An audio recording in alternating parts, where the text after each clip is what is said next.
কারে বলছেন আপনি? আমি মসজিদের ইমাম। বিশ্বাস করুন, মসজিদে দাঁড়িয়ে ইমাম যদি তার ইমামতির ফুল ডিউটি পালন করে, দেখা যাবে মসজিদের সভাপতি, সেক্রেটারি, ক্যাশিয়ার তাদের গায়ে হাত পড়ছে। ভুল বলছি মনে হচ্ছে?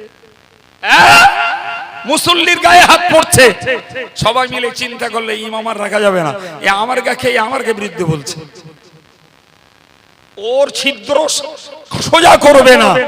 ইমাম হকের পক্ষে বলেছে, ওটা দোষ। আমি বক্তা, আমি যদি হকের পক্ষে বলি আমার দাওয়াত রিটার্ন যাবে, জাত সোজা হবে না।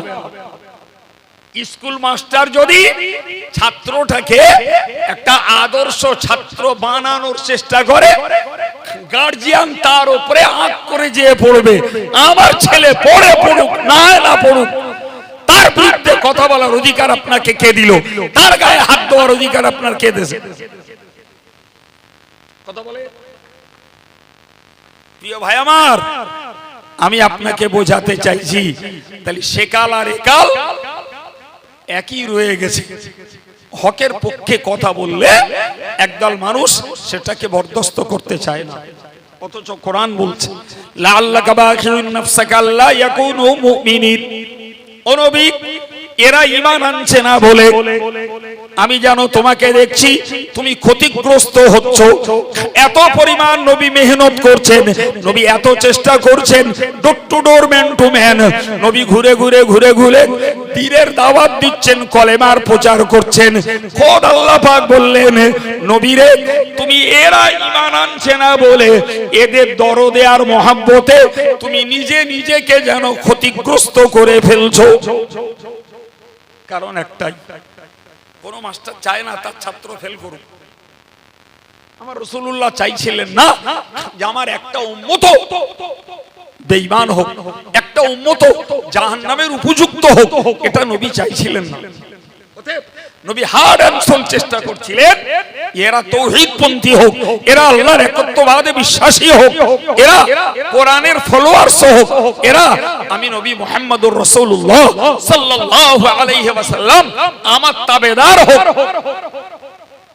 ফলে রাসূলুল্লাহর মেহনত ছিল সীমা ছাড়া, বাবা সীমা ছাড়া। জি, কিন্তু বাস্তবে দেখতে পাওয়া গেল ভাই একদল রাসূলের কথাকে নিল আর একদল অগ্রাহ্য করল। আমি আবার বলছি, আল্লাহর পক্ষ থেকে ভয় দেখানোর জন্য বিশেষ বিশেষ মানুষদেরকে আল্লাহ পৃথিবীতে কোন জাতি, কোন গোত্র, কোন বংশ, কোন এলাকাতে পাঠিয়েছে। তার বিশেষ কারণ একটাই, কোরআন শরীফে আল্লাহ বলেছেন যে জাতি আল্লাহর হুকুম মতো না চলে, যে জাতি অবাধ্য জাতিতে পরিণত হয়, মহান আল্লাহ তাদেরকে শাস্তি দেন।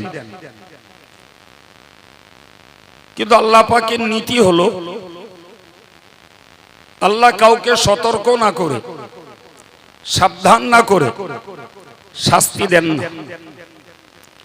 কোরআন বলছে ওমা কুননা মুআযযিবিনা হাত্তা নাবআসা রাসূলা, আমি যতক্ষণ পর্যন্ত নবী বা রাসূল না পাঠাই ততক্ষণ কোন জাতিকে আমি আল্লাহ আযাব দেই না।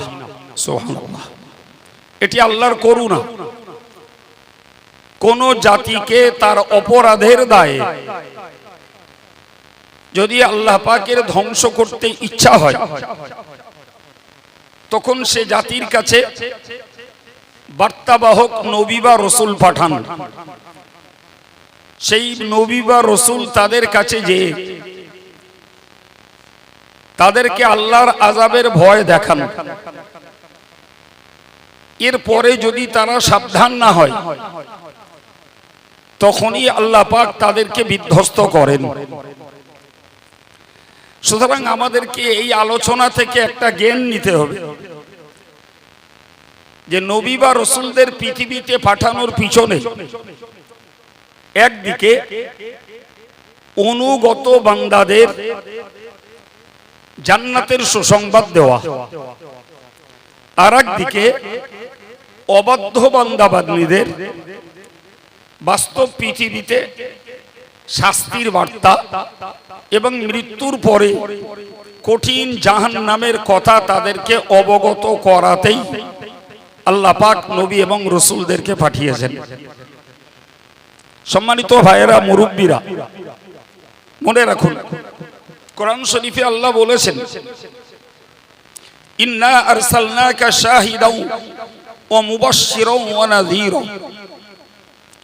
আল্লাহ বললেন, ওগো নবী, আমি তোমাকে পৃথিবীতে পাঠিয়েছি একদিকে সাক্ষী দেওয়ার জন্য। নবী যাদের পক্ষে সাক্ষী দেবেন সেদিন তারা আল্লাহ পাকের কাছে নাজাত পাবে। নবী যদি কারুর বিপক্ষে সাক্ষী দেন সেদিন সে মানুষগুলো আল্লাহ পাকের কাছে শাস্তিযোগ্য বলে বিবেচিত হবে। সুতরাং নবীর সাক্ষীটা নিজেদের পক্ষে অর্জন করা, নবীর সাক্ষীটা নিজের পক্ষে গ্রহণ করা, এটি প্রত্যেকটি আল্লাহ ভীরু মানুষের কাজ। কিন্তু যারা নবীর সাক্ষী সংগ্রহ করতে চান না, নবী আমার পক্ষে সাক্ষী দিক, এই মানসিকতা যাদের নেই, ভাই কোরআন সতর্ক করে দিয়ে জানিয়ে দিল যে কিয়ামতের দিনে মহান আল্লাহ পাকের নবী তাদের বিপক্ষে সাক্ষী দেবেন, ফলে তারা সেদিন শাস্তিগ্রস্ত হবে। বাস্তব কথা বলতে গেলে আজকের এত সুন্দর একটা পরিবেশ, তো এখনো পর্যন্ত পরিবেশের যা পরিস্থিতি তাতে আমরা দেখছি দেহের তুলনায় জামা বড় হয়ে গেছে। হয়তোবা একটা সময় এই মজলিসটা ভরবে,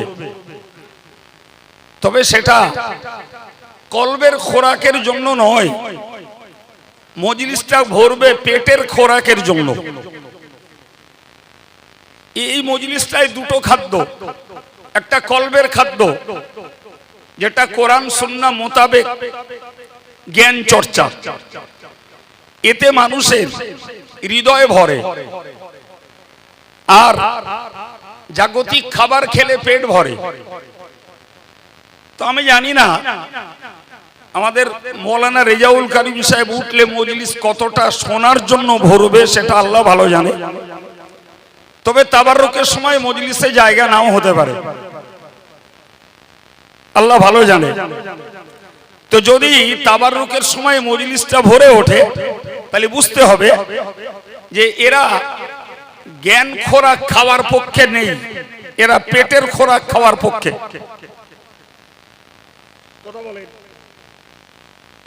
তাহলে এক্ষেত্রে আমাদেরকে একটা বিষয় ভাবতে হয় যে পৃথিবীর অন্য সম্প্রদায়ের মানুষ যারা, তারা নবীকে চেনে না, তারা কোরআনকে চেনে না, তারা আল্লাহকে চেনে না, কিন্তু একটা মুসলিম পরিবারের সদস্য, তাকে আল্লাহ চিনতে হবে, আর আল্লাহকে চিনতে গেলে নবীকে চিনতে হবে।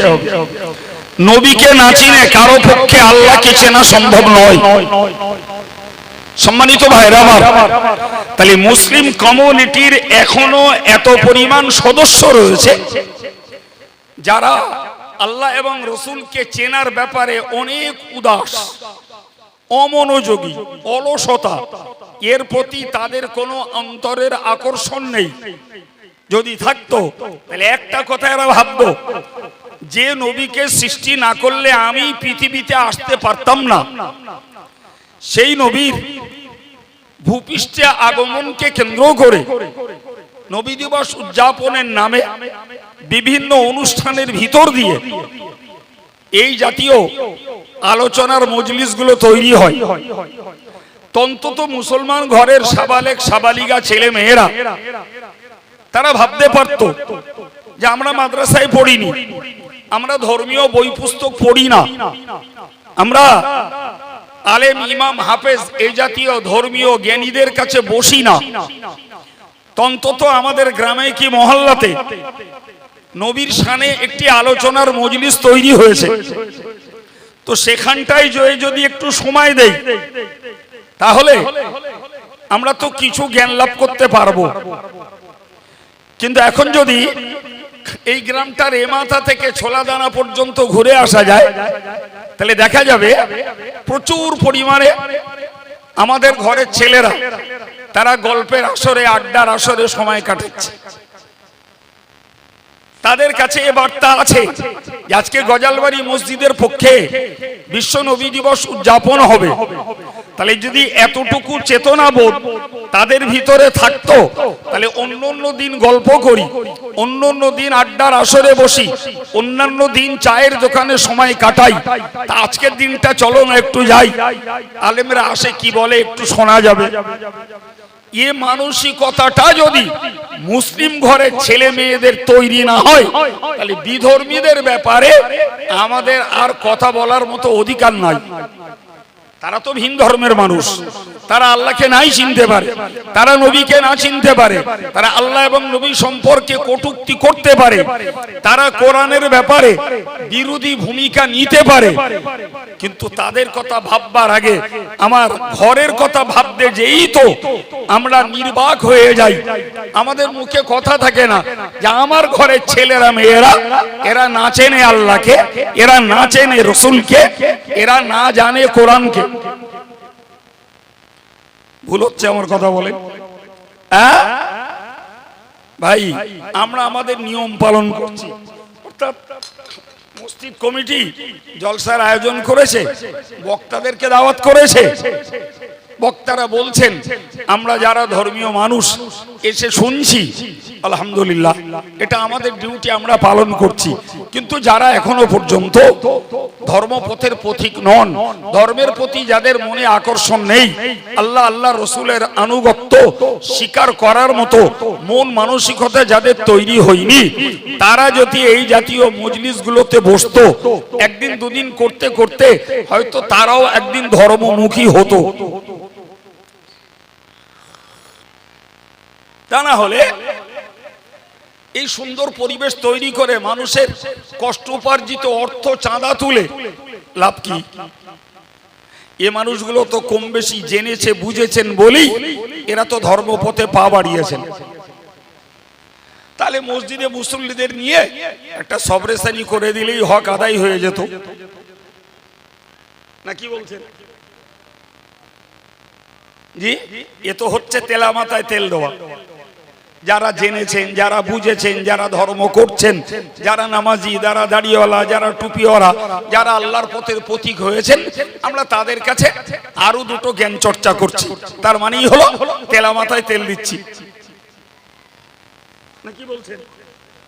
এখানে দরকার ছিল এই সমাজে পাঁচটা বেনামাজি শরীয়ত বিরোধী পথে চলে, ধর্ম আচরণ করে না, ধর্মের প্রতি যাদের মনের আকর্ষণ নেই, যারা আল্লাহর রসুলকে চেনে না, এই জাতীয় লোকগুলো যদি এই মজলিসে বসতো তবেই তো কর্তৃপক্ষের আয়োজন আর আমাদের চিন্তা ভাবনা করে কিছু আলোচনা মানুষের কাছে ছড়িয়ে দেওয়ার পিছনে প্রকৃত স্বার্থ উদ্ধার হতো। সম্মানিত ভাইরা, এগুলো আমাদের দুঃখ, আমাদের ক্ষোভ, আমাদের অভিমান। তারপরেও এই সুন্দর পরিবেশের হক আদায় করতে আমাদেরকে কিছু কথা শুনতে হবে। আমি আপনাকে কি বলছিলাম? আমি আপনাকে বোঝাচ্ছিলাম যে আল্লাহ তার নবীকে বললেন যে আমি তোমাকে পাঠিয়েছি সাক্ষীদাতা হিসাবে। মনোযোগ দেন, কথার গুরুত্ব বুঝুন। ভাই শরীয়তের একটা মসলা হলো সাক্ষী দিতে গেলে সরজমিনে হাজির থাকা লাগে। শোনা কথায় সাক্ষী দেওয়া যায় না। কথা শুনছেন? জ্ঞানী মানুষ এগুলো সহজে বুঝবেন। শোনা কথায় সাক্ষী দেয়া যায় না। সাক্ষী দিতে গেলে সরজমিনে হাজির থাকতে হয়। তো আল্লাহ তার নবীকে বললেন যে আমি তোমাকে সাক্ষী দাতা করে পাঠিয়েছি। এখন রাসূল করিম সাল্লাল্লাহু আলাইহি ওয়াসাল্লাম ধরা পৃষ্ঠে এসেছেন 63 বছর সময় আল্লাহ পাক তাকে থাকতে দিয়েছেন। 63 বছরের মাথায় আল্লাহ আবার তাকে ডেকে নিয়েছেন। ফলে এই সুদীর্ঘ 1400 বছর হয়ে গেল রাসূল করিম সাল্লাল্লাহু আলাইহি ওয়াসাল্লাম মানব সমাজের অন্তরালে, তিনি মানুষের মাঝে নেই, তিনি মানব সমাজে নেই, অথচ কিয়ামতের দিনে তিনি সাক্ষী দেবেন। প্রশ্ন একটা জাগে যে রাসূলুল্লাহ যতদিন মানুষের মাঝে ছিলেন ততদিন রাসূলুল্লাহর উম্মতেরা কি করেছেন সেটা রাসূল স্বচক্ষে দেখেছেন, সেগুলোর সাক্ষী তো অবশ্যই রাসূলুল্লাহ অব্যর্থভাবে দেবেন। কিন্তু রাসূল যখন পর্দা নিয়েছেন, রাসূল যখন কবর জগতের মানুষ হয়েছেন, তিনি মানব সমাজে আর নেই, অথচ কিয়ামতের দিনে তাকে আল্লাহ সাক্ষী দাতা নির্বাচন করেছেন, তো আর অনুপস্থিতির পিরিয়ডে তিনি সাক্ষী কেমনে দেবেন? কথা বোঝাতে পারলাম কি? জি, বিখ্যাত মুফাসসির হযরত ইমাম কুরতুবী রাহমাতুল্লাহ আলাইহি তার কিতাবে এই কথাটির জবাবে লিখেছেন যে রাসূল করিম সাল্লাল্লাহু আলাইহি ওয়াসাল্লাম মাজার মুকদ্দাসে আছেন। প্রতি সোমবার এবং শুক্রবারের দিবসে উম্মতের আমালকে রাসূলুল্লাহর কাছে হাজির করানো হয়। সুবহানাল্লাহ বলেন। ফেরেশতারা হাজির করান। ভাই আমরা এখান থেকে দরুদ পড়ি আর সালাম পড়ি। হাদিস পাকে এসেছে ইন্না লিল্লাহি মালাইকাতান সাইয়্যাহিনা ফিল আরদ ইউবাল্লিগুনি আন উম্মতি আসসালাম।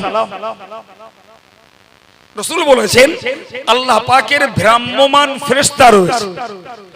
ভ্রাম্যমান মানে একদম গেও বাংলায় বলা যায় ঘুরঘুর করে বেড়ানো একদল ফেরেশতা আল্লাহ নির্বাচিত রেখেছেন।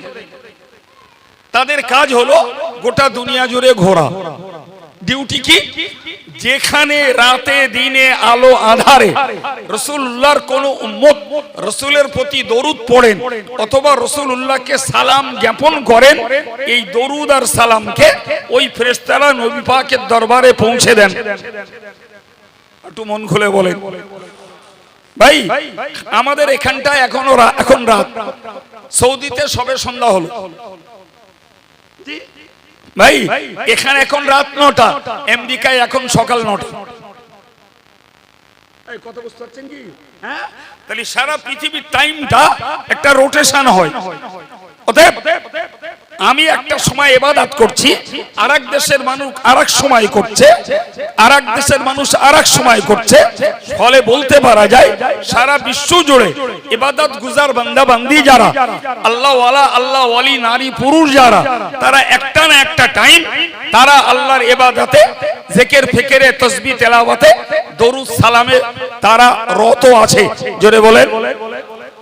আর এই কাজটা হলো ওই ফেরেশতাদের যারা ঘুরে ঘুরে বেড়ান। যখনই পৃথিবীর যে কোনো দেশ থেকে যে কোনো উম্মত উম্মতানি নবীর প্রতি দরুদ সালাম জ্ঞাপন করে, এটাকে ফেরেশতারা রাসূলুল্লাহর মাজারে পৌঁছে দেন। হুজুর বলেছেন ও আনা আরুদ্দু আলাইহি, আমার কাছে যখন সালাম পৌঁছানো হয় আমি তাদের সালামের জবাবটাও দেই। এখন বলেন, যে ফেরেশতারা আমাদের দরুদ সালামকে রাসূলুল্লাহর কাছে পৌঁছে দেন, সেই ফেরেশতাদের ডিউটি উম্মতের আমালগুলোকেও আল্লাহ পাকের রাসূলের দরবারে হাজির করানো হয়। কথা মাথায় ঢুকছে কি? হ্যাঁ, কি ঢুকেছে বলুন দিন? ঢুকলো এটাই যে নবীর জন্য সরজমিনে হাজির না থেকেও, সরজমিনে হাজির না থেকেও উম্মতের অবস্থান জানা নবীর পক্ষে দুঃসাধ্য বা অসম্ভব বা অযৌক্তিক নয়। জি প্রিয় ভাই আমার, আমি এই প্রসঙ্গে আপনাদের আরেকটা কথা বোঝাই, খুব ঠান্ডা মাথায় বুঝুন ভাই। রাসূল করিম সাল্লাল্লাহু আলাইহি ওয়াসাল্লামকে আল্লাহ পাক মিরাজে নিয়ে গেলেন। মেরাজ একটা শব্দ, আর একটা শব্দ হলো ইসরা। ছটফট করবেন না, কিছু শুনতে হলে বসতে হবে, প্রত্যেকটা কথার ভিতরে জ্ঞান পাবেন। আব্দুল কাইয়ুমের কাছে কাহিনী পাওয়া যাবে না, প্রতিটি কথায় জ্ঞান পাওয়া যাবে, শান্ত মনে বসতে হবে। ভাই, মক্কা শরীফ থেকে বাইতুল মুকাদ্দাস পর্যন্ত এই যাওয়াটাকে কোরআনের পরিভাষায় বলা হয় ইসরা। বাংলা মানে হলো রাত্রিকালের ভ্রমণ। আর বাইতুল মুকাদ্দাস থেকে সপ্ত আকাশ ভ্রমণকে হাদিসের ভাষায় বলা হয় মেরাজ। তাহলে এক রাতের দুটো ঘটনার শব্দ কোরআন শরীফে বা হাদিস শরীফে এসেছে, একটার নাম ইসরা আর একটার নাম মেরাজ। তো মক্কা শরীফ থেকে বাইতুল মুকাদ্দাস পর্যন্ত যাওয়াটা স্বাভাবিকভাবেই বিশ্বাস করা সম্ভব, যেহেতু সেটি মাটির উপর দিয়ে যাতায়াত, ভূপৃষ্ঠ দিয়ে যাতায়াত। কিন্তু বাইতুল মুকাদ্দাস থেকে ঊর্ধ্ব আকাশের সপ্ত আসমানকে ভ্রমণ করা, এটা তো শূন্য ভ্রমণ। আর এমন কোন যানবাহন তো মানুষের কাছে নাই সেই যুগে। আজকে না হয় এরোপ্লেন আছে, জি, তো এরোপ্লেন স্টেট পথে চলে, কিন্তু ঊর্ধ্ব পথে চলে না।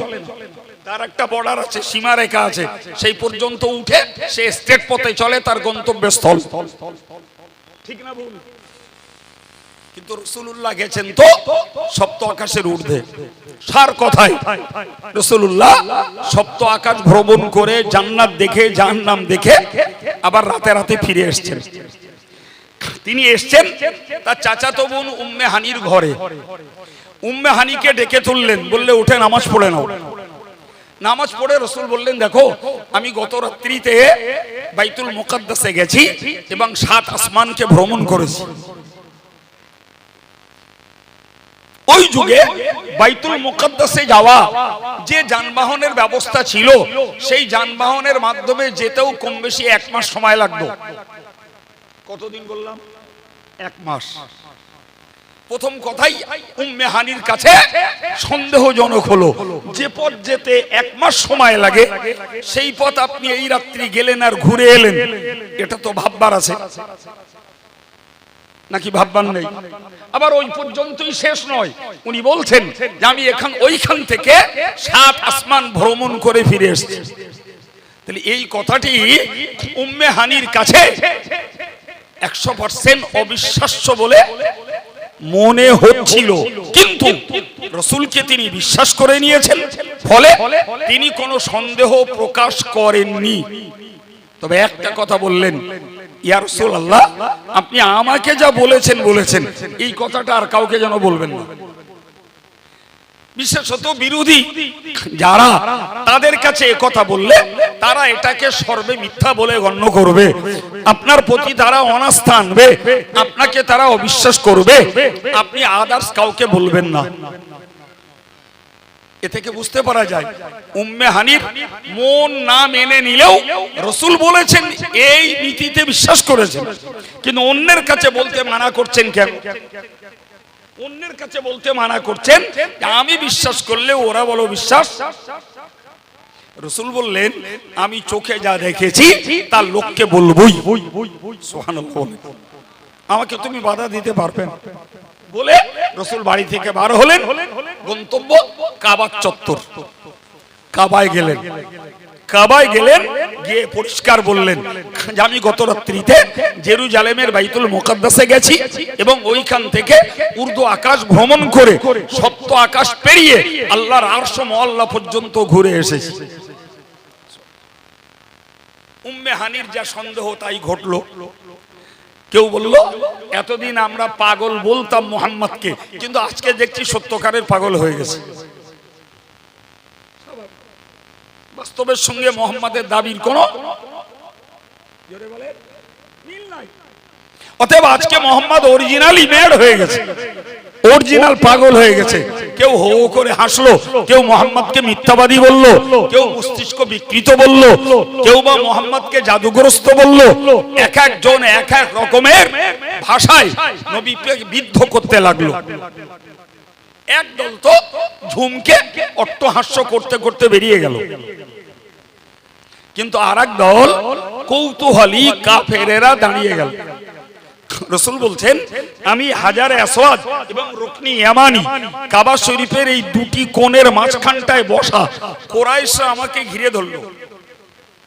কুরাইশ আমাকে ঘিরে ধরে বলল, দেখো মুহাম্মদ, তুমি যে কথা বলছো এটার বিশ্বাস করার কোনো বাস্তব যুক্তি আমাদের কাছে নেই। বিশেষ করে উর্দু আকাশে তুমি গেছো, এটাকে কোনো অবস্থাতেই আমরা মেনে নিতে পারি না। কিন্তু বাইতুল মুকাদ্দাসে যাওয়া সম্ভব, কিন্তু এত অল্প সময়ে কেমনে সম্ভব? কোন সমতল রাস্তা নেই, হয় পাহাড় না হলে পাহাড়ি টিলা, বন্ধুর রাস্তা, যাকে বাংলায় বলে উঁচু নিচু। এই অবস্থাতে উট বলি, ঘোড়া বলি, ওই গাধা বলি, এই তিনটেই যানবাহন হিসেবে ব্যবহার হতো।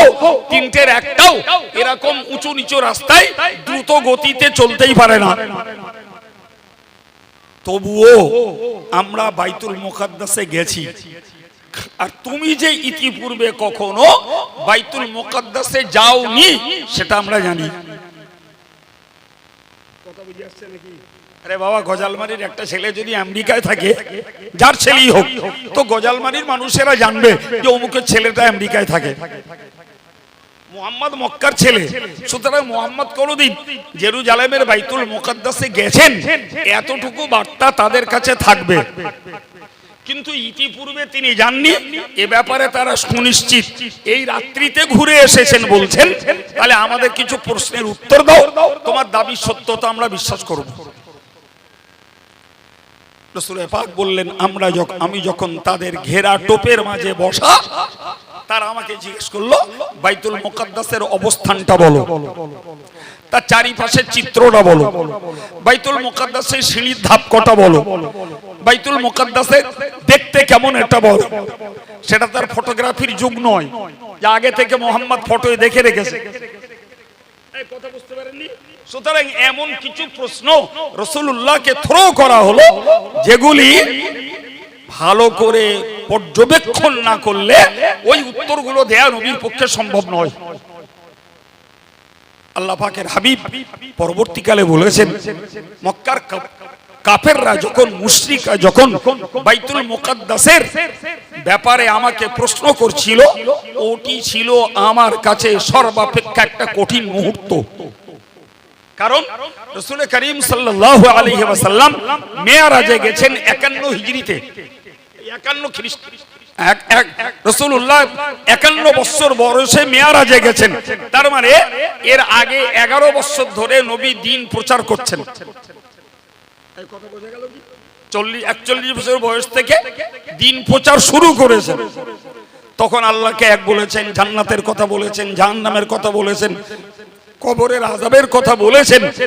আজকে যদি এই বাইতুল মুকাদ্দাসে গেছি এই কথাটার সত্যতা প্রমাণ না হয়, তাহলে এরা এক কথাই বলবে এই 11 বছর ধরে মুহাম্মদ যা বলেছে সব মিথ্যা। কি বুঝলেন? তাহলে একটা কথার সত্যতার ভিত্তিতে 11 বছরের প্রচার সত্য বলে গণ্য হবে আশা করা যায়। আর এই একটা কথা মিথ্যা প্রমাণ হলে 11 বছরের প্রচার ব্যর্থ হবে। এ বাবা, কথা বোঝা গেছে? আল্লাহ পাকের নবী বলছেন, ওরা যখন আমাকে প্রশ্ন করলো, জি আল্লাহ ফাতাজাল্লাল্লাহু লি বাইতুল মুকাদ্দাস, আল্লাহ পাক আমার সামনে থেকে বাইতুল মুকাদ্দাস পর্যন্ত দীর্ঘ 1 মাসের রাস্তার সমস্ত বাধা পর্দা আল্লাহ সব দূর করে দিলেন।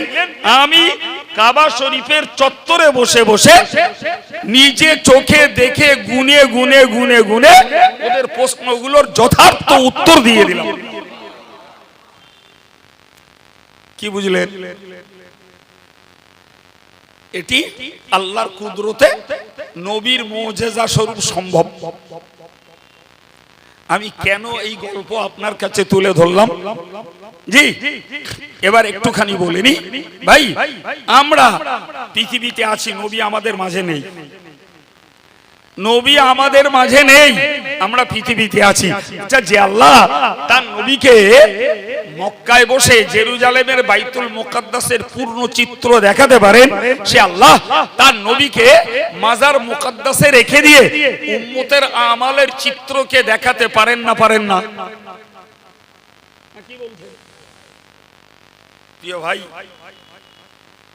মক্কার কাফেররা তারা যখন সন্তোষজনক উত্তর পেল, অনেকেরই পক্ষে ইসলাম কবুল করাটা তাদের জন্য সহজ হয়ে গেল।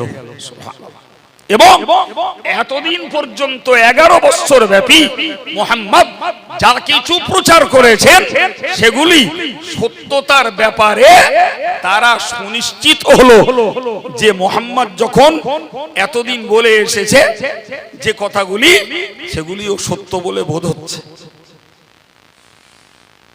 আমি কি বোঝাতে এত কথা আপনাদের শোনালাম? কোরআনের ওই শব্দটাই আল্লাহ নবীকে বলেছেন, আমি তোমাকে পাঠিয়েছি সাক্ষী দাতা হিসাবে। সম্মানিত ভাইরা, মুরব্বীরা, মায়েরা, বোনেরা, হাসরের মহাময়দানে কিয়ামতের কঠিন দিবসে নবী পাক সরকার দো আলম যাদের পক্ষে সাক্ষী দেবেন, আল্লাহ আপনার একাত্মবাদকে বিশ্বাস করা বান্দা এরা, আল্লাহ এরা আপনার হুকুম তামিল করা বান্দা, আল্লাহ এরা তোমার নবীর প্রকৃত কার্যত উম্মত। নবীর সাক্ষীতে আল্লাহ পাকের ওই বান্দা বান্দীগুলি কিয়ামতের দিনে নাজাত পেয়ে যাবে। কিন্তু নবী যদি বিপক্ষে সাক্ষী দেন, আল্লাহ এরা আপনার একত্ববাদকে বিশ্বাস করিনি, আপনার হুকুমকে এরা মান্য করিনি, আপনার নবীকে এরা বিশ্বাস করিনি, আপনার নবীর আনুগত্য স্বীকার করিনি, তাদের সেদিন কপাল পুড়বে এবং যথারীতি তারা আল্লাহ পাকের কাছে শাস্তির উপযুক্ত হয়ে যাবে। আমি এই জন্যই বলেছি, প্রত্যেকটা ইমানদার মুসলমানের উচিত কর্তব্য হলো নবীর সাক্ষীটা নিজের পক্ষে সংগ্রহ করার চেষ্টা কর। আর নবীর সাক্ষী নিজের পক্ষে চেষ্টা করতে গেলেই আল্লাহ রসুলের হুকুমের গোলামি ছাড়া নবীর সাক্ষী কখনোই আমাদের পক্ষে আসবে না। কথা বোঝাতে পারছি ভাই? আপনাকে আরেকটা হাদিস শোনাই, সহিহ বুখারীর বর্ণনা। রাসূল করিম সাল্লাল্লাহু আলাইহি ওয়াসাল্লাম একদিন হযরত আব্দুল্লাহ ইবনে মাসউদ রাদিয়াল্লাহু আনহু কে বললেন যে আব্দুল্লাহ, তুমি একটু কোরআন পড়ো, আমি শুনবো।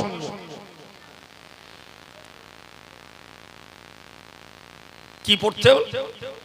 কোরআন পড়তে বললেন, শুনবেন। তো হযরত আব্দুল্লাহ ইবনে মাসউদ বললেন, ইয়া রাসূলুল্লাহ, যে কোরআন আপনার কাছে নাজিল হয়েছে আর সেই কোরআন আমি পড়ে আপনাকে শোনাবো, এটা কেমন লাগছে? রাসূল বললেন, আব্দুল্লাহ, তোমার পড়া শুনতে আমার খুব ভালো লাগে। সুবহানাল্লাহ। কিছু বুঝে আসছে? জি। হযরত আব্দুল্লাহ ইবনে মাসউদ রাদিয়াল্লাহু আনহু তিনি কোরআন শরীফের সূরা নিসা তেলাওয়াত করতে শুরু করলেন। সহি। সেদিন উপায় কি হবে? যেদিন আমি প্রত্যেকটা উম্মতের পক্ষে সাক্ষী সংগ্রহ করব। কে করবেন? জোরে বলে। আজ মন দেন, প্রত্যেকটা উম্মতের কাছ থেকে সাক্ষী সংগ্রহ করবেন আল্লাহ। কে সংগ্রহ করবেন? আল্লাহ।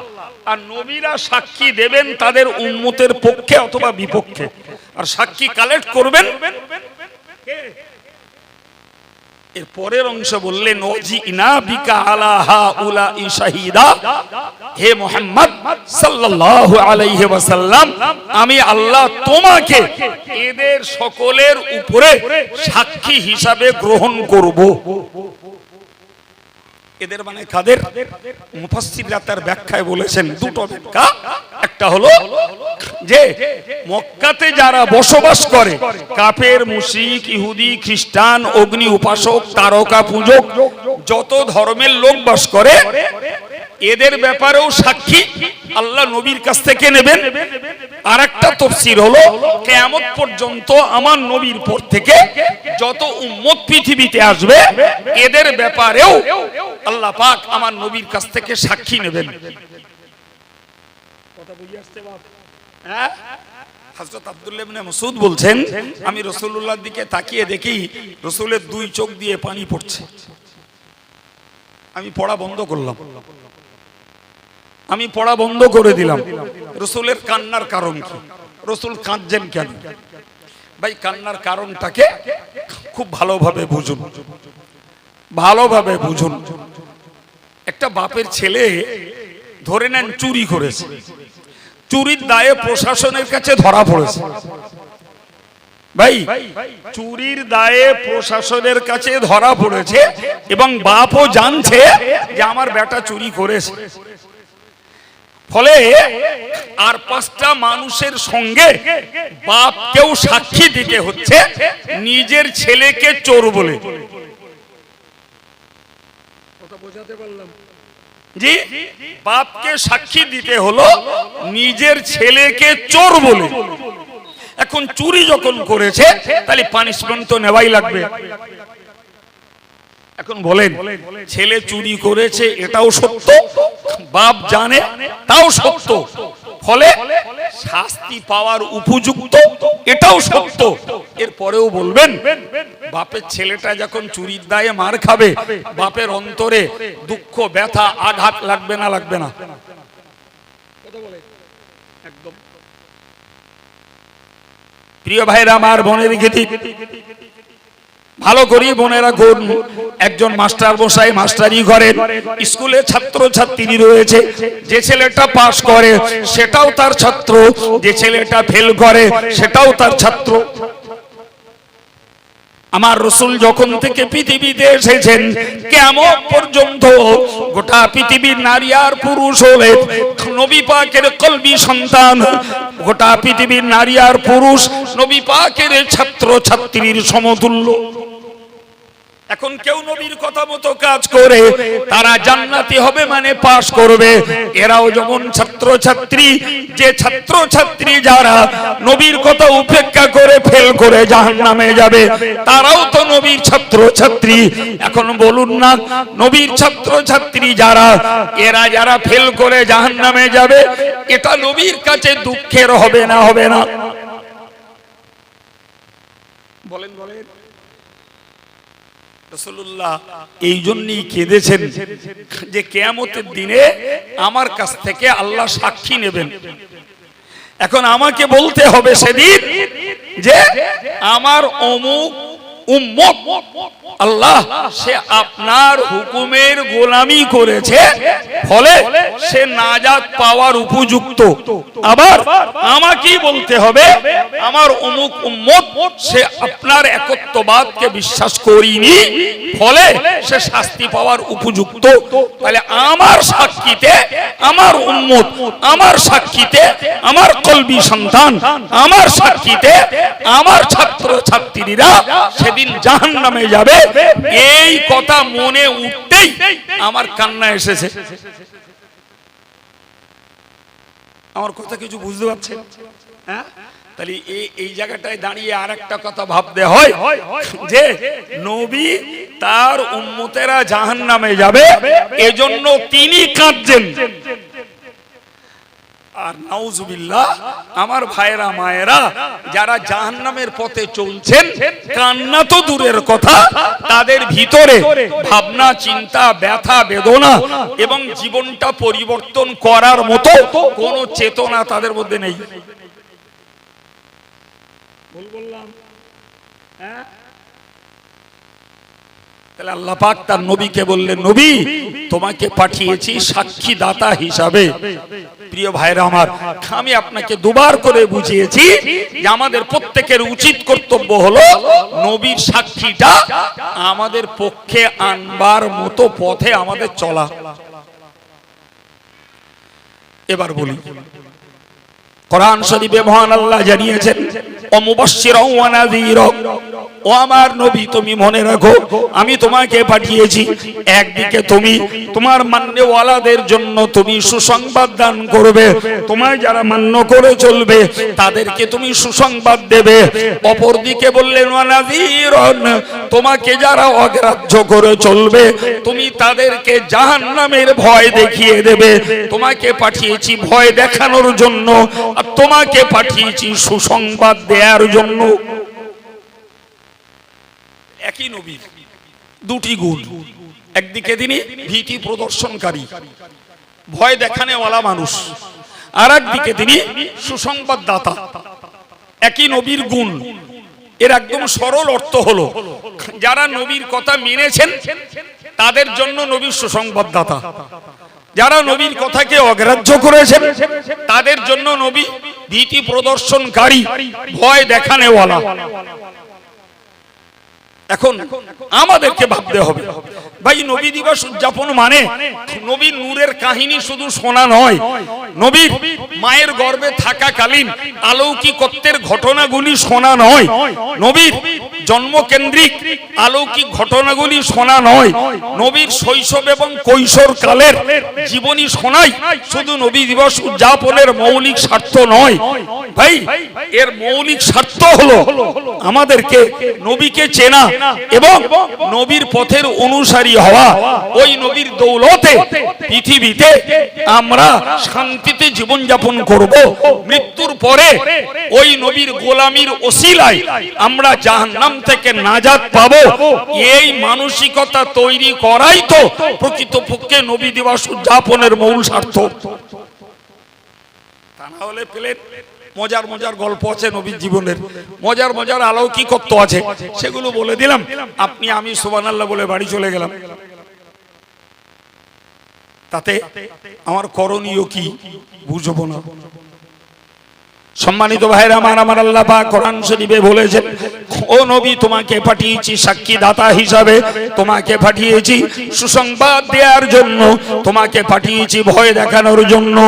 4 নম্বরে বলেছেন ওয়াদাইয়ানিল্লাহি বিইযনিহি, ও নবী তোমাকে পাঠিয়েছি আমি আল্লাহর নির্দেশ মতো আমার বান্দাদেরকে তুমি আমি আল্লাহর পথে আহ্বান করবে, আল্লাহর দিকে ডাকবে, আমার রাস্তায় তুমি আমার বান্দাদেরকে ডাকবে, তাদেরকে আমার কাছে পৌঁছানোর রাস্তা তুমি চিনিয়ে দেবে। এই মহা দায়িত্ব দিয়ে তোমাকে পৃথিবীতে পাঠিয়েছি। তাহলে নবীর ডিউটি মানুষকে আল্লাহর পথ চিনিয়ে দেওয়া, আল্লাহর পথে মানুষকে আহ্বান করা। রাসূলুল্লাহ সেই দায়িত্ব পালন করেছেন। আর ওই দায়িত্ব নবী পালন করতে যেই তাদের কাছে নবীর পাওনা হলো, তারা বলল মুহাম্মদ মস্তিষ্ক বিকৃত, তারা বলল মুহাম্মদ পাগল, তারা বলল মুহাম্মদ চরিত্রহীন, জি তারা বলল মুহাম্মদ জাদুগ্রস্ত। প্রত্যেকটা কথা কোরআনে আছে এবং কোরআন শরীফে তাদের কথার প্রতিবাদে আল্লাহ পাক আয়াত নাজিল করে রেখেছেন। আমি সেগুলো পড়ে সময় খাওয়াচ্ছি না, আমি আপনাকে বোঝাতে চাইছি, খুব ভালো করে শান্ত মাথায় বুঝে বলুন। নবী যদি ওদেরকে আল্লাহর পথে না ডাকতেন, নবী যদি ওদেরকে জান্নাতের পথে না ডাকতেন, নবী যদি ওদেরকে জাহান্নাম থেকে বাঁচাতে চিন্তা না করতেন, তাহলে নবীকে গালি শুনতে হতো না, বরং ওই সমাজে নবী ছিলেন একজন পুত পবিত্র চরিত্রের মানুষ, আমাদের বিচারে না ওদেরই বিচারে। সুবহানাল্লাহ। কারণ নবী মিথ্যাবাদী ছিলেন না, নবী কর্কশ ভাষী ছিলেন না, নবী মিষ্টি ভাষী, নবীর লেনদেন ভালো, আচার ব্যবহার ভালো।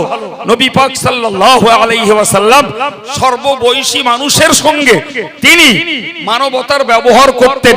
ফলে নবীকে মানুষ হিসাবে তারা জানতো যে হযরত মুহাম্মদ সাল্লাল্লাহু আলাইহি ওয়াসাল্লাম একজন তুলনাহীন মানুষ, বরং শিক্ষিত লোকেরা নির্বাচন করেছেন সুপারম্যান অফ দ্য ওয়ার্ল্ড হযরত মুহাম্মদ সাল্লাল্লাহু আলাইহি ওয়াসাল্লাম। সারা পৃথিবীর সর্বশ্রেষ্ঠ ব্যক্তিত্বই হলেন রাসূলুল্লাহ। তারা এই ছোট্ট রেজাল্টটা এমনি দেয়নি বাবু, এমনি দেয়নি। তার শৈশব, তার কৈশোর, তার যৌবনকাল, তার দাম্পত্য জীবন, তার ধর্মপ্রচারের জীবন, তার ইবাদতের জীবন, তার যুদ্ধ নীতি, তার রাষ্ট্রনীতি, তার গবেষণা নীতি, তার খোদা ভীতি, সব কিছুকেই পর্যবেক্ষণ করে একটা সার রেজাল্ট দিয়েছেন। Superman of the world is হযরত মুহাম্মদ সাল্লাল্লাহু আলাইহি ওয়াসাল্লাম। সারা পৃথিবীর শ্রেষ্ঠ ব্যক্তিত্ব হলেন মুহাম্মদুর রাসূলুল্লাহ। তার মানে সর্ব বিষয়ে আমার নবীকে সর্বোচ্চ গুণ দেখাতে হয়েছে, তবে তো সুপারম্যান হিসাবে তারা আখ্যায়িত করেছেন। কিন্তু তাদের চোখে অপরাধের জায়গা দাঁড়িয়েছে এটাই যে মুহাম্মদ আমাদের পূর্ব ধর্মকে মানিনি, আমাদের ধর্মকে সাপোর্ট দেয়নি, বরং মুহাম্মদ আরেকটা নতুন ধর্মের কথা বলছে। মুহাম্মদ আমাদের মোটিভটাকে চেঞ্জ করে ভিন্ন ধর্মের দিকে নিয়ে যাচ্ছে, এটাই ছিল তাদের আপত্তির। আর এই জন্যই তারা রাসূলের নামে যেমন অকথ্য ভাষা বলেছে, তেমন দৈহিকভাবে অত্যাচার করেছে, তেমন নবীকে তারা জানে মারার চেষ্টা করেছে, নবীকে বন্দী রাখার চেষ্টা করেছে এবং নবীকে দেশান্তর করে এক কথায় দেশ থেকে তাড়িয়ে দেওয়ারও চক্র চালিয়েছে। কেন শুনতে গেলেন? আমি আগে একবার বলেছি, এবার ছোট করেই বলছি। এক কথায় নবী ওদের ভালো চেয়েছিলেন, যেটা ওদের সহ্য হয়নি। যেটা ওদের সহ্য হয়নি, নবী ওদের ভালো চেয়েছিলেন। বুকে হাত দিয়ে বলুন না বাবু, নবী সেদিন যদি বলতেন যে তোদেরকে জাহান্নাম থেকে বাঁচানোর জন্য, তোদেরকে জান্নাতে নিয়ে যাওয়ার জন্য আমার এই চেষ্টা, তো তোরা যখন তোদের ভালো তোরা বুঝছিস না, উপরন্তু আমার প্রতি চলছে তোদের দুর্ব্যবহার, অমানসিক অত্যাচার চলছে, আমার প্রতি নির্মম ব্যবহার, তো তোরা জাহান্নামে যাবি, যা, ও নিয়ে আমি অত ভাবতে যাচ্ছি না। বুকে হাত দিয়ে বলুন, ভারত সীমান্তে বসেই আজকের ইমানের কলেমা পেতাম। কথা বলেন, কথা বলেন। সোলাদানা গজালমারি তো একরকম ভারত সীমান্ত নাকি? এখানে বসে দাড়ি, টুপি, সুন্দর মসজিদ আর শিক্ষার জন্য মাদ্রাসা, আর সেই সাথে নামাজ, কালাম, ইবাদত, জিকির, আজকার। আজকে ভারত নয়, সারা পৃথিবীর সমস্ত দেশগুলোতে ইসলামের আলো পৌঁছে গেছে। সেদিন যদি নবী ক্ষোভ করে, অভিমান করে, দুঃখ করে দিন প্রচারকে যদি বন্ধ করতেন, তাহলে ভারতে বসে, অস্ট্রেলিয়ায় বসে, আমেরিকায় বসে, চীনে বসে, মিয়ানমারে বসে, শ্রীলঙ্কায় বসে, আফ্রিকায় বসে, ইউরোপে বসে ইমানের কলেমা পাওয়া যেত না, কোরআন পাওয়া যেত না, ইসলামী আদর্শ পাওয়া যেত না, মসজিদের মাদ্রাসা খুঁজে পাওয়া যেত না, জাহান্নাম থেকে বাঁচার পথ মানুষ পেত না, আল্লাহকে চিনত না, রাসূল চিনত না, মনুষ্যত্ব অর্জন করতে পারত না, সন্তান বাপের মর্যাদা দিত না, বাপ বেটার মর্যাদা স্নেহ করত না, স্বামী স্ত্রীকে অধিকার দিত না, বাপ তার মেয়েকে বাঁচার অধিকার দিত না। এসব পেয়েছি আমরা ওই বিশ্ব নবীর জীবন বাজি রাখা দিন প্রচারের অবদান। ঠিক না? আরামসে ধর্ম পেয়েছি মনে হয়। জি প্রিয় ভাইরা আমার, তাহলে আমার নবী এমন একজন জাতির দরদি, মানব দরদি, মায়াবী। তোরা আমায় মার, তোরা আমায় গালি দে, তোরা আমার কুৎসা রটনা কর, তোরা আমার বিরুদ্ধে বিশুদ্ধার কর, কিন্তু তোরা ইমানের কলেমা পড়ে মুসলমান হ। অবাক কাণ্ড, অবাক কাণ্ড যে রাসূল করিম সাল্লাল্লাহু আলাইহি ওয়াসাল্লামের চাচা হামজা ইসলাম গ্রহণ করেছে। হামজা ইসলাম গ্রহণ করেছে, জি, অথচ আবু জাহাল রাসূলুল্লাহকে মেরেছে, রাসূলুল্লাহকে মেরেছে, পাথর মেরেছে মাথায়, গাল জাদুবাদ দিয়েছে, রাসূল কিচ্ছু বলেননি। রাসূল পাথরের আঘাত খেয়ে ফিরছেন, হামজা বললেন কি? হামজা মুসলমান না। বললে কে মেরেছে বাবা তোমায়? বললে আমাকে আবু জাহেল মেরেছে। এক মুহূর্তে হামজা চিলের মতন ছুটে গেল, আবু জাহালকে তীর মেরে চলে এলো, এসে নবীকে শোনালো, বাবা তুমি দুঃখ করো না, তোমার প্রতিশোধ নিতে আমি আবু জাহালকে মেরে এসেছি। প্রিয় নবী বললেন, চাচা আমার হয়ে আবু জাহালকে মেরেছেন, ওতে আমি খুশি নই, তার থেকে যদি আপনি ইমানের কলেমা পড়ে মুসলমান হতেন আমি ওতেই বেশি খুশি হতাম। হামজার ব্রেন ঘুরে গেল, এ কি ছেলে, নিজে মার খেয়ে মরছে, সে ব্যাপারে তার দুঃখ বেদনা কিছু নেই, বরং তার থেকেও সে আগ্রহী, তার থেকেও লালসী, তার থেকেও লোভী। আমি ইসলাম কবুল করাটা তার যা কাছে আরো বেশি প্রিয় এবং পছন্দনীয়। এক মুহূর্তেই রাসূলের চাচা কলেমা পড়ে মুসলমান হয়ে গেল। আমি বোঝাতে চাইছি আপনাদেরকে, আল্লাহ পাক নবীর ব্যাপারে বলেছেন ওয়াদাইয়ান ইলাল্লাহি বিইذনিহি। ওগো নবী, তুমি মনে রাখো আমি তোমাকে আল্লাহর পথে আহ্বানকারী হিসাবে পাঠিয়েছি। তোমার ডিউটি হলো তুমি মানুষকে আল্লাহর দিকে ডাকবে, এটা তোমার ডিউটি। বিশ্বাস করুন ভাই আমার, 1400 বছর পূর্বে নবী যখন আল্লাহর বান্দাদেরকে আল্লাহর পথে ডেকেছেন, যথারীতি দেখতে পাওয়া গেছে নবী পাকের পাওনা হয়েছে অকথা কুকথা, মার, অসম্মান, লাঞ্ছনার, গঞ্জনার, বঞ্চনা। আপনি ভালো করে মনে রাখুন, আজকের নবী আদর্শের গোলাম হয়ে হকের পথে থেকে যে সমস্ত আলেম ওলামারা সমাজের কুসংস্কার দূর করতে চাইছে, সমাজের যারা অন্যায়ের বিরুদ্ধে প্রতিবাদ করছে, এই সমাজটাকে যারা কোরআন সুন্নাহর পক্ষে দাঁড় করাতে চেষ্টা করছে, যথারীতি নবীর গোলাম হিসাবে নবীর যা পাওনা হয়েছিল, এদের কপালেও তার কিছু না কিছু পাওনা হচ্ছে। ঠিক না ভুল? কারে বলছেন আপনি? আমি মসজিদের ইমাম। বিশ্বাস করুন, মসজিদে দাঁড়িয়ে ইমাম যদি তার ইমামতির ফুল ডিউটি পালন করে, দেখা যাবে মসজিদের সভাপতি, সেক্রেটারি, ক্যাশিয়ার তাদের গায়ে হাত পড়ছে। ভুল বলছি মনে হচ্ছে? মুসল্লির গায়ে হাত পড়ছে। সবাই মিলে চিন্তা করলে ইমাম আর রাখা যাবে না, এ আমার গাকে আমারকে বিরুদ্ধে বলছে, ওর ছিদ্র সোজা করবে না। ইমাম হকের পক্ষে বলেছে, ওটা দোষ। আমি বক্তা, আমি যদি হকের পক্ষে বলি আমার দাওয়াত রিটার্ন যাবে, জাত সোজা হবে না।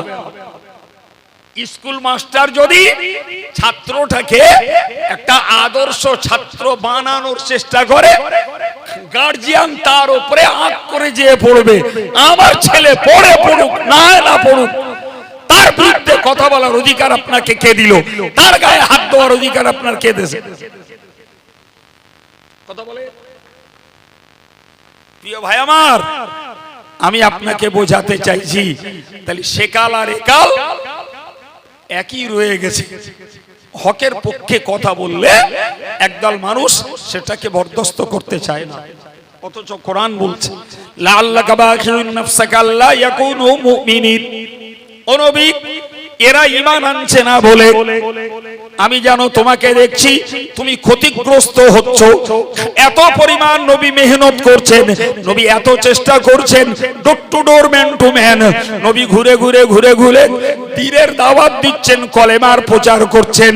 খোদ আল্লাহ পাক বললেন নবীরে, তুমি এরা ঈমান আনছে না বলে এদের দরদে আর মহব্বতে তুমি নিজেকে যেন ক্ষতিগ্রস্ত করে ফেলছো। কারণ একটাই, কোন মাস্টার চায় না তার ছাত্র ফেল করুক।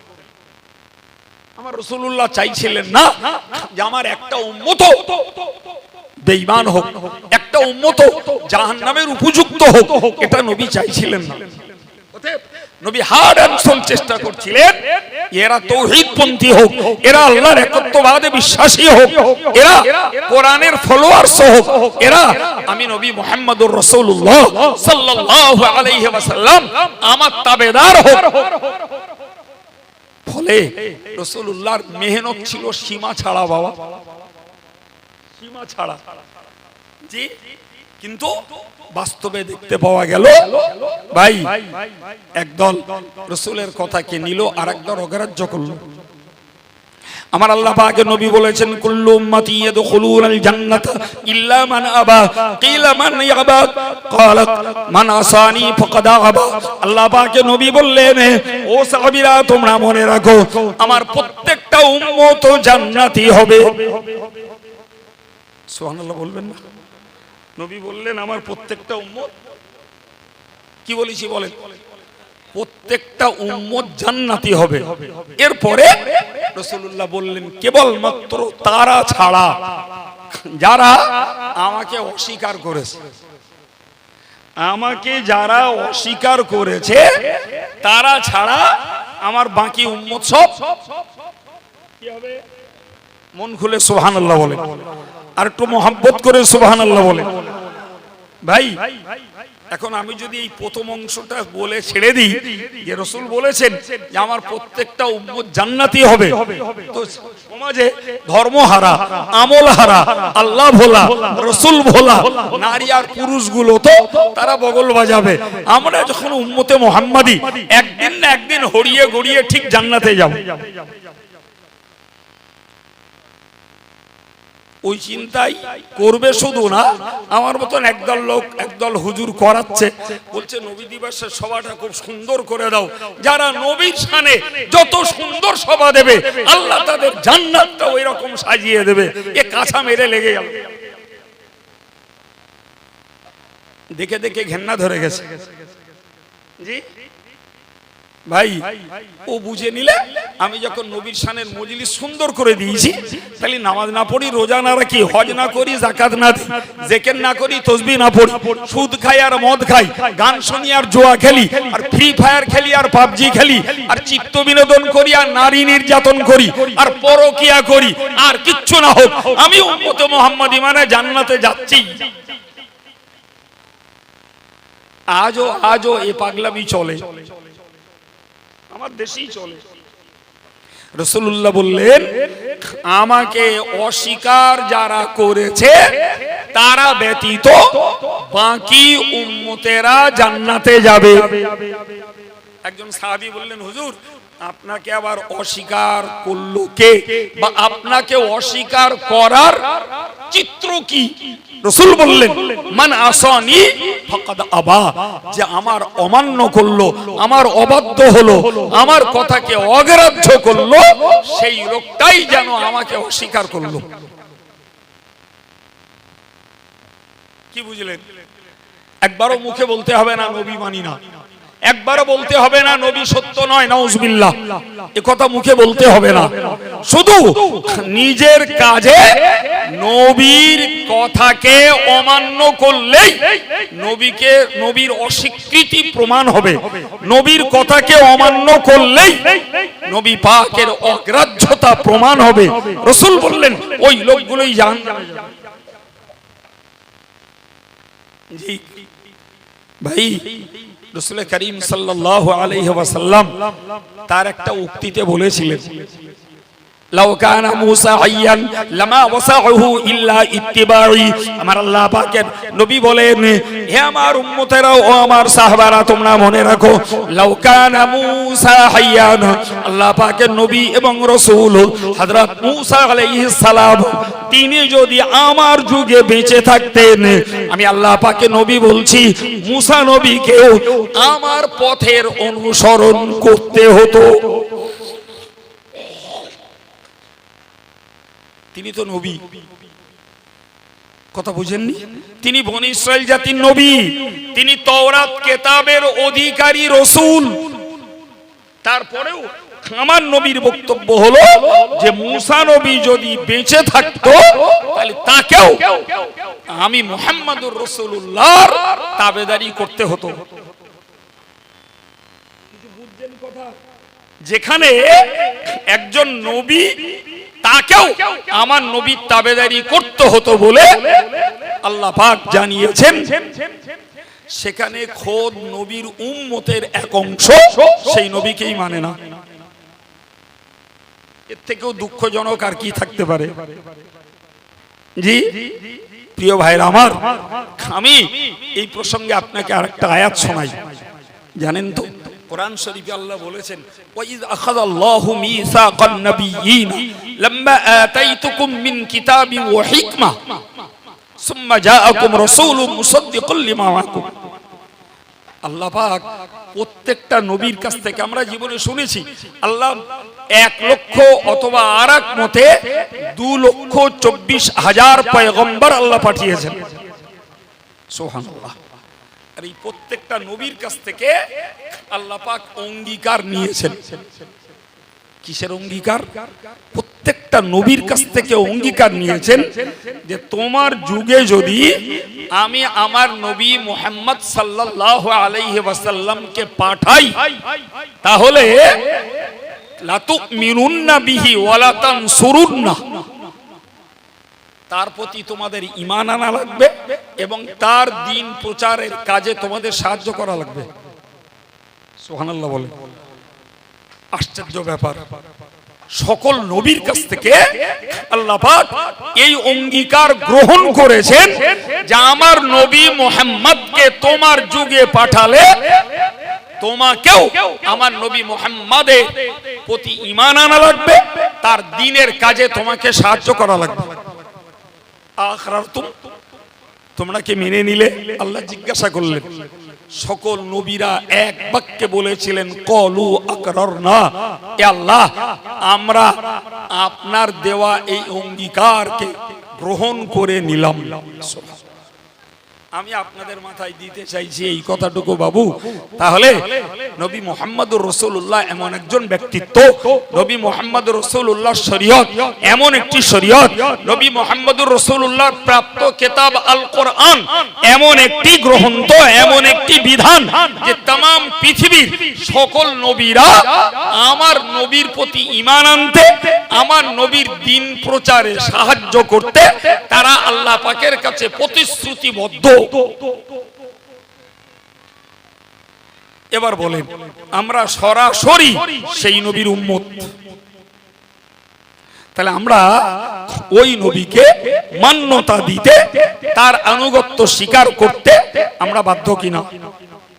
শুকরিয়া আল্লাহর দরবারে যে আমরা বিনা রক্তে, বিনা ত্যাগে, বিনা সাধনায়, বিনা মারে, বিনা দেশ ছাড়াই, বাপ মা ভিটে বাটি ছাড়তে হয়নি, দেশ ছাড়তে হয়নি, অর্থ উৎসর্গ করতে হয়নি, নিজের জীবনকে বিলীন করতে হয়নি, অতি সহজেই যে ঘরে জন্ম নিয়েছি সেই ঘরেই আমরা ঈমানের কলেমা পেয়েছি, সেই ঘরে কোরআন পেয়েছি, সেই ঘরেই আল্লাহ আল্লাহ রাসূলের বার্তা পেয়েছি। তাহলে নিশ্চিত বলতে পারা যায় আমরা বড় সৌভাগ্যশীল মুসলমান, ঠিক না? বল, কিচ্ছু করতে হয়নি আমাদের, হয়েছে বাবু না তো? এরপরে যদি সেই ইসলাম আমাদের কাছে যত্ন না পায়, সেই কোরআন যদি আমাদের কাছে সমাদর না পায়, আমাদের কাছে যদি আল্লাহ আল্লাহ রসুলের বিধি বিধান যদি উপেক্ষিত হয়, তাহলে এটা কি আমাদের জন্য দুর্ভাগ্যজনক নয়? জি প্রিয় ভাইরা আমার, মনে রেখে দিন, আমি আপনাকে বোঝাচ্ছিলাম বিশ্বনবী মুহাম্মদুর রাসূলুল্লাহ সাল্লাল্লাহু আলাইহি ওয়াসাল্লাম বলেছেন আমায় অস্বীকারী উম্মতগুলো ব্যতীত বাকি উম্মতেরা জান্নাতে চলে যাবে। এই প্রসঙ্গে আমি আপনাকে একটা অত্যন্ত সূক্ষ্ম কথা মাথায় দিয়ে রাখি, মনে রেখে দেবেন, জান্নাত একটি পবিত্র জায়গা। জান্নাত একটি পবিত্র জায়গা, কোনো অপবিত্রের জায়গা জান্নাতে নেই। একদম মুখস্থ করে ফেলুন, জান্নাত না করিনি, আমরা সবাই জ্ঞানী মানুষ, কোন কোন কাজে পাপ আছে আমরা কম বেশি আল্লাহ শুকর ধর্মপরায়ণ যারা সবাই জেনে গেছি। ফলে আমরা মজলিসের মানুষ আর কথা বলছি মাইকিং করে, সুতরাং চারি সাইডের আরো যারা আছেন তারা যদি নিজেদের পাপের ব্যাপারে সমীক্ষা করেন, এটা নিশ্চিত তাদের জন্য সৌভাগ্য। আমি যেটা বলছিলাম আর একবার বলছি, জান্নাত একটা পবিত্র জায়গা,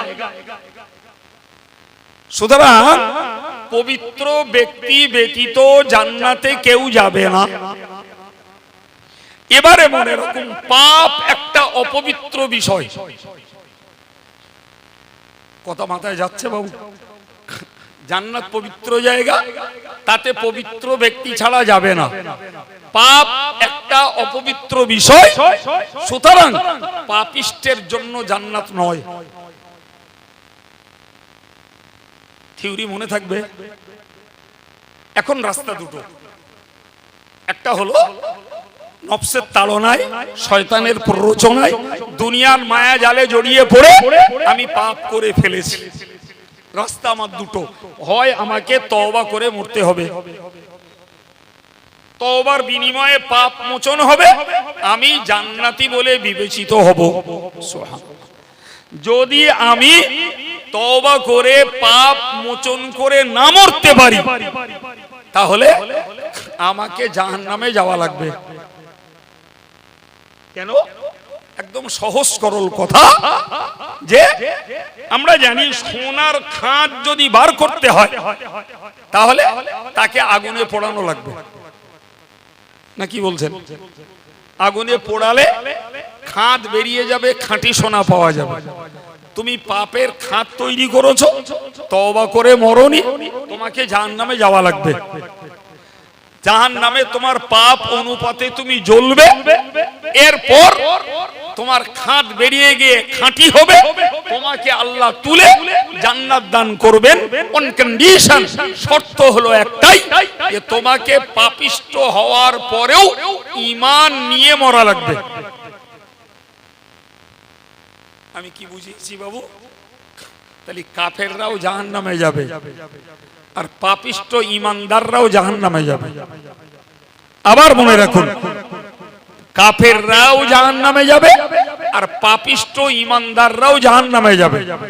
তবে পাপিষ্ট ঈমানদারদের জন্য সিদ্ধান্ত হলো খালিদিনা ফিহা আবাদা, তারা জাহান্নামে জ্বলবে চিরকাল। কাফেররা আর পাপিষ্ট ঈমানদাররা জাহান্নামে যাবে, তারা পাপ অনুপাতে শাস্তি পাবে।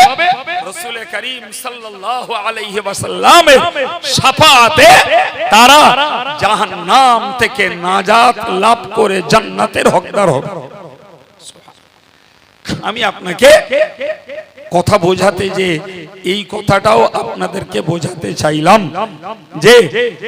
যে নবীর জন্মকে কেন্দ্র করে আজকের এই প্রোগ্রাম, আজকের এই অনুষ্ঠান, আমাদেরকে পদে পদে ভাবতে হবে যে এ নবী পৃথিবীতে এসেছেন মানুষ বানানোর জন্য, নবী পৃথিবীতে এসেছেন জাহান্নাম থেকে বাঁচানোর জন্য, নবী পৃথিবীতে এসেছেন জান্নাতের পথ দেখানোর জন্য, নবী পৃথিবীতে এসেছেন আল্লাহর প্রেমাস্পদ বান্দা বানাবার জন্য, নবী পৃথিবীতে এসেছেন মানুষগুলো শুধু চামড়ার মানুষ না হোক, গুণগত মানুষ হোক, এজন্যই নবী পৃথিবীতে এসেছেন।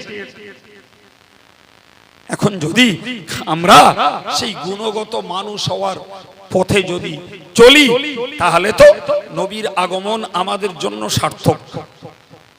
আর যদি মানুষ হওয়ার পথ না ধরে আমরা যদি আমাদের খাওয়া পরা, বিলাস বিলাসিতা এবং ভালো ভালো বাড়ি গাড়ি, আমাদের জীবনযাত্রাটার মান উন্নয়ন করতেই থাকি, আর এতেই যদি আমাদের জীবনটাকে দাঁড় করাই ভাই, তাহলে তো নবী পাক সাল্লাল্লাহু আলাইহি ওয়াসাল্লামের ধরা পৃষ্ঠে আগমনের উদ্দেশ্য সার্থক হবে না। আল্লাহ পাকের নবী বলেছেন, ইন্নামা আনা বুইস্তু লিউতাম্মিমা মাকারিমাল আখলাক। প্যারে নবী সাল্লাল্লাহু আলাইহি ওয়াসাল্লাম তার পাক জবানিতে জানিয়েছেন, ও আমার উম্মতেরা, তোমরা মনে রাখো, আল্লাহ পাক আমাকে পৃথিবীতে পাঠিয়েছেন, আমি এসেছি মানুষের উত্তম চরিত্রকে উন্নতি ঘটাবার জন্য, মানুষের চারিত্রিক উন্নতি ঘটাবার জন্য আমি বিশ্ব মাঝে এসেছি। প্রিয় ভাইরা, আমার মায়েরা, আমি আপনাকে অনুরোধ করে বলবো, এই উত্তম চরিত্রের অন্তর্গত একদিকে যেমন আল্লাহর কথাগুলোকে মেনে চলা, আর একদিকে আল্লাহ পাকের নিষেধকৃত বিষয়গুলোকে ছেড়ে চলা, এই দুইয়ের সমন্বয়ে একজন মানুষের চরিত্রটা উন্নত এবং উত্তম চরিত্র বলে গণ্য হবে। শুধুমাত্র নামাজ পড়বো, রোজা রাখবো, হজ করবো, যাকাত দেবো, জিকির করবো, এতেই উত্তম চরিত্রের মানুষ হওয়া যাবে না।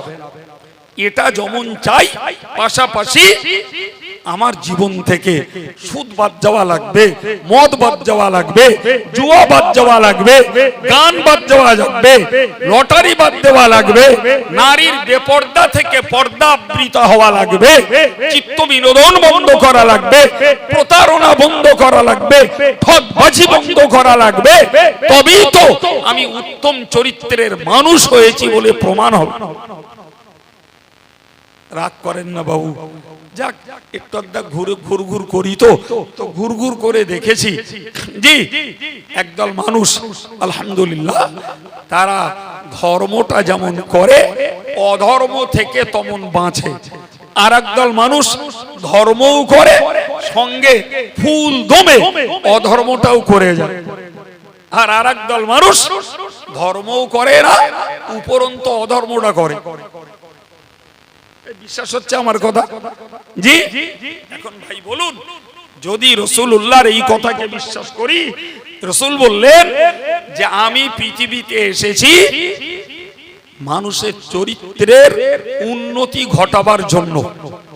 রাগ করেন না বাবু জি, আমি কবে এই মজলিসে ওয়াজ করেছিলাম মনে নেই, করেছি অনেকবার জি, তবু একটা কথা আজকের বলে ফেলছি বাবা, একটু ভালো করে খেয়াল করে বলুন যে উত্তম চরিত্র যদি আদেশটাকে পালন করা আর নিষেধটাকে বর্জন করার মানেই যদি হয় উত্তম চরিত্র, তাহলে আমাকে মনে রাখতে হবে বাবু ভাই 1400 বছর আগে নবী এসেছিলেন, নবী এসে ওই সমাজটাই দেখেছিলেন শিরক চলে, সুদ চলে, মদ চলে, নারী নির্যাতন চলে, কন্যা সন্তানকে হত্যা করা চলে, ওই সমাজে মারামারি চলে, যুদ্ধ চলে, এই সবগুলো নবী পাক একদম হাড়ে হাড়ে টের পেয়েছেন।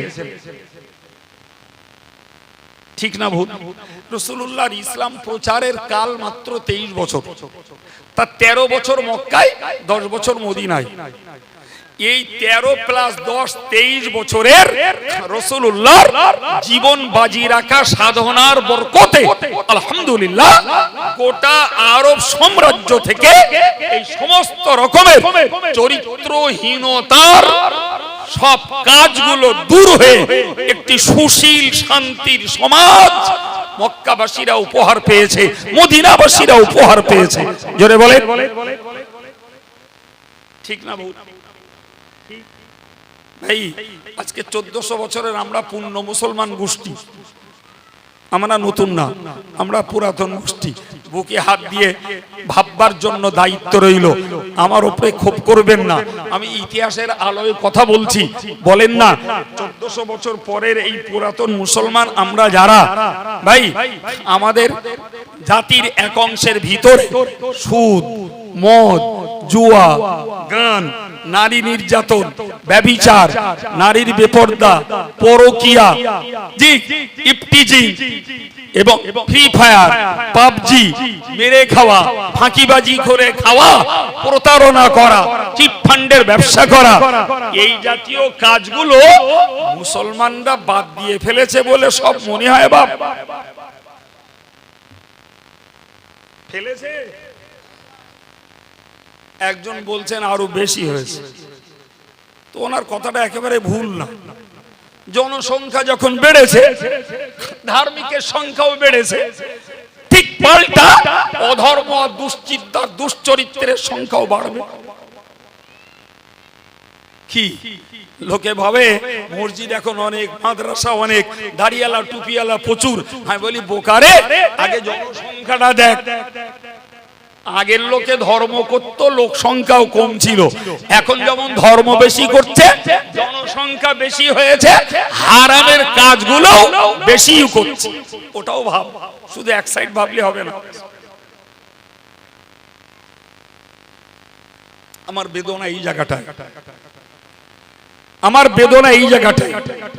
ভাই নন মুসলিমরা, ইহুদি, খ্রিস্টান, হিন্দু সমাজ, বৌদ্ধ, তেলুগু, তামিলি, আর্য, অনার্য, তাদের কাছে নবীর পূর্ব যুগ আর নবী আসার পরের যুগ কোনো পার্থক্য তাদের কাছে নাই। কারণ তারা না আল্লাহকে বিশ্বাসী, না রসুলে বিশ্বাসী, না কবরের আযাবের ভয়, না জাহান্নামের ভয়, না তাদের জান্নাতে যাওয়ার আশা, কিছুই তাদের মধ্যে নেই। সুতরাং রসুল পূর্ব যুগে আরবে যে চরিত্র চলতে ছিল, ওই চরিত্র তাদের মাঝে বিরাজ করতে পারে। তাদের মাঝে সুদ, মদ, নারীবাজি, চিত্ত বিনোদন, ব্যভিচার, চিটিংবাজি, প্রতারণা, ঠকবাজি সব থাকতে পারে। কিন্তু মুসলিম কমিউনিটির ভিতরে যদি 1400 বছর পরে, 1400 বছর আগের ওই চিত্র যদি বিরাজ করে, তাহলে তো বুঝতে হবে যে আমরা নবী যে জন্য এসেছিলেন সেই সার্থক উম্মত তো সবাই হতে পারিনি। বাপ, বছর ঘুরবে নবী দিবস চলবে, বছর ঘুরবে নবী দিবসের নামে সেমিনার হবে, সিম্পোজিয়াম হবে, মিটিং হবে, মিছিল হবে, জিসনে জুলুস হবে। কলকাতার দিকে গেলে নবীর জন্মের খুশিতে ডিজে বাজাবে। আমি গল্প বলছি মনে হচ্ছে, সোলাদানা গজালমারির লোকের চোখে না পড়তে পারে, আমি ভবঘুরে লোক তো জি, আমি এরকম চিত্র দেখেছি। এই স্টেজে আমি ওয়াচ করব, গিয়ে আমি চিনি নে, গিয়ে দেখছি স্টেজে বক্স বাজিয়ে গান হচ্ছে আর ছেলে পিলেরা নাচতেছে। আমি গিয়ে জিজ্ঞেস করছি একটা ছেলেকে ডেকে, এই বাবা শোন, এখানে এই মিলাদুন নবী হবে কোথায়? তো বলছে কেন হুজুর এখানে? সর্বনাশ, কাদের দাওয়াত নিলুম আর কোথায় এলুম? আমি এখানে মানে, আরে বক্তা কে রে? তোদের নাম জাননে, বাড়ি কোথায়? তো বলতেছে ওই বসিরহাটের দিকতে আসবে। তখন আমার ভয় লেগেছে, মনে হচ্ছে আমার নামই বলবে। সেটা একটু হাত ঘুরে মতন বলে একটা সেলাম্বা মতন আর একটা ডেকিস, দেখো এখানকার বক্তা কাটা নাম জানিস? তা বলতেছে হ্যাঁ সেই কাইম সাহেব। আল্লাহ, গজব আমার উপরে হয় কিনা এবার সন্দেহ হচ্ছে। তা আমি স্টেজে না উঠে রাস্তার ধারে দাঁড়িয়ে রয়েছি, যুবক ছেলেগুলোর সামনে, ভাই তোমাদের এখানটায় সভা? তা বলছে হ্যাঁ। তা বলি তোমরা এই ডিজে বাজাচ্ছ আর তোমাদের ছেলেপিলেরা নাচতেছে আর এখানে নবী দিবস করবা? তো হুজুর আমাদের এই ঈদের সময় এক সপ্তাহ ধরে হয় এরম, আরে এই মিলাদ নবী দিবসে ওরে কি বলে ঈদে মিলাদুন নবী, তো ঈদে মিলাদুন নবীতে এইসব আমার হয়। যাক, আজ তখন এসে পড়িছি, কিছু করার নেই। তা উঠে আমার যা একটু ভাঁড়ে আসে একদম চাপটা করে মেজার অপারেশন করলো আর বুঝেই নিলুম it is first, it is last. এই এসছি, এই জীবনের শেষ। সত্যিও তাই, খোদার রহমে আর কোনোদিন তার আমার চিনতেও পারিনি। মানে দেখেছে এ লোক আনলে আমাদের ব্যবসা বন্ধ। নবীর জন্মের খুশিতে ডিজে বাজাচ্ছে মুসলমানের ছাবালেরা, মিছিলের চোটে জি, আর তাকবীর ধ্বনি, স্লোগানের ফোয়ারায় নবী যেন ভেসে যাচ্ছে। লাইনে দাঁড়িয়ে আছি, কিচ্ছু করার নেই। মাগরিবের আজান হচ্ছে, লাইন ছাড়লে লাইন পাবো না, কি উপায় হবে? তা লাইনিতে একটা ডেকে খোকা, তোরা তো নবী ভক্ত লোক বাবা, তা তোরগা নামাজ কালাম না পড়লেও চলবে নি, আমাদের তো নবীর ভক্তি তোরগা মতন অত নি, আমরা একটু নামাজ কালাম পড়ি, একটু দেখ না বাবা, অন্তত লাইন করে নামাজটা পড়তে দিতে পারিস কি? তখন আরেকটা দূরতে বলতে এই কাইম সাহেবের গাড়ি, ওইটা একটু সাইড করে দে। মানে কাইম সাহেব নামাজ পড়বে আর ওরা হাজারো লোক মিছিলে। ওরা সব কি? কেউ আদম সেনা, কেউ নবী সেনা, কেউ নবী ভক্ত। এটাই চলছে বর্তমান জমানার বাস্তব চিত্র। আল্লাহ বোঝার তৌফিক দেন। আল্লাহ পাক এই সময়টা ধরে কিছু কথা আমার মতো অযোগ্যের দ্বারাতে বলিয়েছেন মজলিসে। অজ বোঝার মতো অনেক জ্ঞানী গুণী মানুষ, ধার্মিক মানুষ হয়েছেন, আল্লাহ বুঝ দেন। বড় দাবি আমার যে আমরা যারা ধার্মিক, আমরা একটা ডিউটি পালন করি বাবু, আমরা আমাদের প্রত্যেকের নিজের পরিবারটাকে অন্তত ধর্মপথে দাঁড় করাতে পারি, এতটুকু চেষ্টা অ্যাজ এ গার্জিয়ান প্রত্যেক ভাই তার পরিবারের জন্য করুন। তাহলে আব্দুল কাইয়ুমের কথা আর মৌলানা রেজাউল করিম সাহেবের কথা ডোর টু ডোর হেদায়েতের পক্ষে পৌঁছে যাবে। আল্লাহ কবুল করুন। বিদায় নিচ্ছি, দোয়া রাখুন। ভাই সময় মতন এসেছেন, তার জন্য ধন্যবাদ। একটা দাবি রাখছি, জি জামিয়া রহমানিয়ার ইসালে সবে গিয়ে থাকেন, অনেক ভাইকে পেয়েছি, মনে করিয়ে দিচ্ছি একটু। পয়লা, দোসরা, তেসরা ফাল্গুন দাবি আমার একটা, ভাই এই প্রতিষ্ঠানটা হানাফি মাযহাবের এবং মুজাদ্দিদে জামানের সিলসিলার হাফেজ কারি মাওলানা মুফতি মুহাদ্দিস মুফাসসির আরবি সাহিত্যিক বানানোর একটি অনল তুলনাহীন একটি বর্তমান কালের প্রতিষ্ঠান।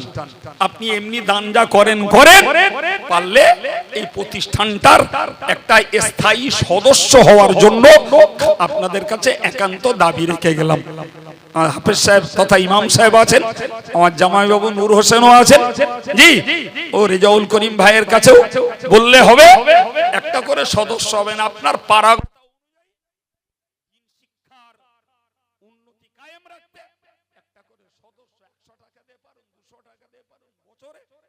সদস্য হওয়ার দাবি রেখে দিয়ে আপনাদের উন্নয়নকে আল্লাহ কায়েম রাখেন, দোয়া রেখে দিয়ে বিদায় নিলাম। ওমা আলাইনা ইল্লাল বালাগ। আসসালামু আলাইকুম। দরুদ শরীফ। আল্লাহুম্মা